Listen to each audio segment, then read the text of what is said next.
Hello everyone, তোমরা সবাই কেমন আছো? আশা করি ভালো আছো। আমিও বেশ ভালো আছি।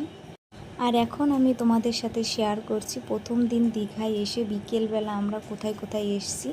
দুপুরের খাবার দাবার খেয়ে হালকা একটু রেস্ট নিয়ে চলে এসেছি জগন্নাথ মন্দিরে।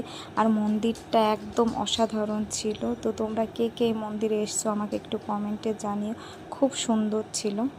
তারপরে সন্ধ্যার দিকে চলে এসেছি রুমে। আর রুমে আসতে না আসতেই ফোন চলে এসছে যে উপরে চলে এসো, এখন আমাদের পার্টি শুরু হয়ে গেছে। কি আর করা যাবে, আসতেই হবে।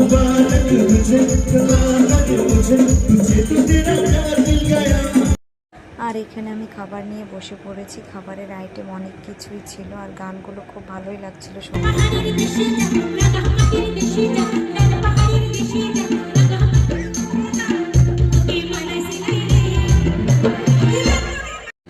তো অনেক নাচ গান আনন্দ হই হুল্লোড় সব কিছুই হলো। খুব মজা করলাম আমরা সবাই মিলে। তো আজকের পার্টি এইখানেই সমাপ্ত। এখন চলে যাবো রাতের খাবার খেতে। তো আজকে রাতের খাবার ছিল বাটার নান, চিকেন কষা, এটা কি ছিল সঠিক মনে নেই আমার। এটা ছিল পনির মশলা, কাতলা কালিয়া, ফ্রাইড রাইস আর স্যালাড। তো যদি ভিডিওটা ভালো লেগে থাকে লাইক কমেন্ট শেয়ার করে দিও। বাই।